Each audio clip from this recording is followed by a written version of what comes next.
Hello everyone, my name is Riddhi और इस lecture में हम लोग चार्टर एक्ट ऑफ 1833 के बारे में डिस्कस करेंगे।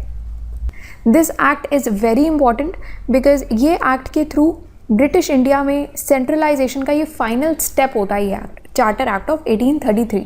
तो इसके बारे में और डिस्कस कर लेते हैं। कुछ फीचर्स हैं इस एक्ट के, जैसे कि पहला फीचर ये है कि इस एक्ट के द्वारा, चार्टर एक्ट ऑफ 1833 के द्वारा गवर्नर जनरल ऑफ बंगाल को अब गवर्नर जनरल ऑफ इंडिया बना दिया गया था और जितनी भी सिविल और मिलिट्री पावर्स हैं वो सारी उन्हें ही दे दी गई थी। ठीक है, तो ये बन जाते हैं गवर्नर जनरल ऑफ इंडिया। तो अब ये कहते हैं मुझे बना दिया governor general of India in लोगों ने। तो पहली बार क्या हुआ था, अगर मान लो एक एरिया था ये बंगाल, अब बंगाल के एरिया वाले जो गवर्नर जनरल हैं इनको बना दिया गवर्नर जनरल ऑफ इंडिया, मतलब कि पूरे इंडिया के गवर्नर जनरल अब बन गए ये। तो इससे क्या हुआ, एक सुप्रीम अथॉरिटी बन गई थी कि जैसे जो गवर्नमेंट ऑफ इंडिया है, पहली बार गवर्नमेंट ऑफ इंडिया के पास पूरा जो एंटायर टेरिटोरियल एरिया है, जो ब्रिटिश ने इंडिया में जितना भी एरिया उन्होंने ले रखा है, तो उनका जो पूरा टेरिटोरियल एरिया है वो सारा का सारा इनके अंडर आ गया था, गवर्नर जनरल ऑफ इंडिया के अंडर। ठीक है, तो ये एक गवर्नमेंट ऑफ इंडिया की अथॉरिटी यहाँ पर ये बन गई थी। पहले गवर्नर जनरल ऑफ इंडिया कौन थे, तो लॉर्ड विलियम बेंटिक, यहाँ पर आप देख सकते हो। तो Lord William Bentinck was the first governor general of India. अब इस एक्ट के थ्रू और क्या हुआ था कि अब since governor general of Bengal को गवर्नर जनरल ऑफ इंडिया बना दिया गया था, तो आप ये पूछोगे अब बॉम्बे और मद्रास के गवर्नर्स कहाँ गए। तो उनसे क्या किया, इन लोगों ने गवर्नर ऑफ बॉम्बे और मद्रास से उनकी सारी लेजिस्लेटिव पावर्स छीन ली। तो अब ऑटोमेटिकली गवर्नर ऑफ बॉम्बे और मद्रास इन दोनों की लेजिस्लेटिव पावर्स चली जाती हैं और गवर्नर जनरल ऑफ इंडिया, मतलब कि ये लॉर्ड विलियम बेंटिक जो है, इनको ये सारी पावर्स मिल जाती हैं।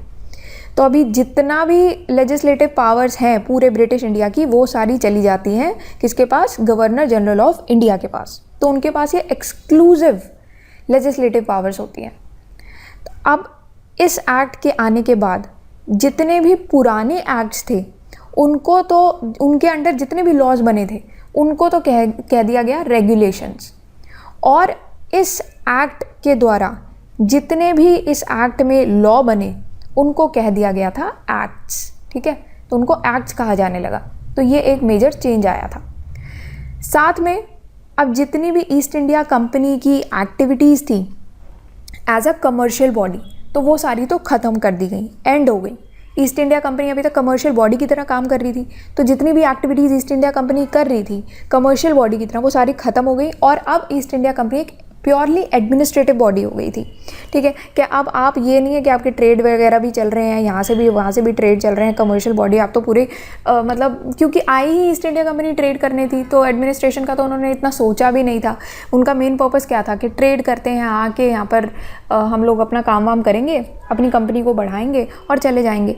तो ऑनेस्टली इन लोगों को भी आइडिया नहीं था कि इतना बढ़ जाएंगे ये लोग।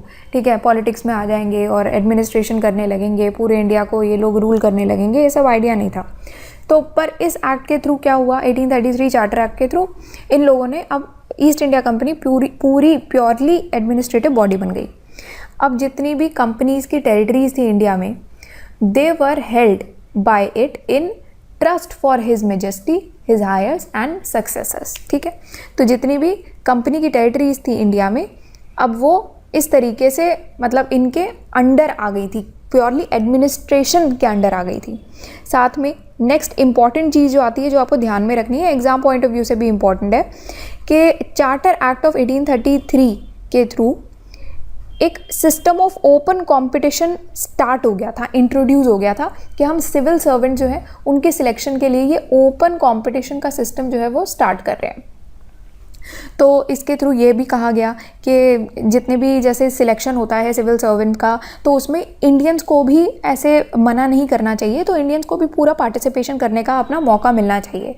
तो इंडियंस को ऐसे आप रोको नहीं कि वो कोई भी कंपनी में ऑफिस, एम्प्लॉयमेंट या कोई भी पोजीशन जो है वो ले ना पाएँ, होल्ड ना कर पाएँ। ठीक है, तो उनको भी पूरा मौका मिलना चाहिए कि वो भी एम्प्लॉय हो पाएँ एज सिविल सर्वेंट्स। ठीक है, इंडियंस को डीबार ना करें हम लोग। बट ये वाला प्रोविज़न जो है वो कोर्ट ऑफ डायरेक्टर्स ने बिल्कुल नेगेट कर दिया था, उन्होंने मना कर दिया था कि हम ये अफोर्ड नहीं कर सकते। ठीक है, तो इन्होंने ये प्रोविजंस को फिर हटा दिया था, इंडियंस के लिए हट गया था ये। और कोर्ट ऑफ डायरेक्टर्स मैंने आपको फर्स्ट लेक्चर में बताया था कि कोर्ट ऑफ डायरेक्टर्स कौन है, दयाबेन है, ठीक है। तो ये हम लोग ध्यान में रखेंगे और इस तरीके से याद रखेंगे चीज़ों को। All right, so that's all for today और नेक्स्ट लेक्चर में मिलते हैं।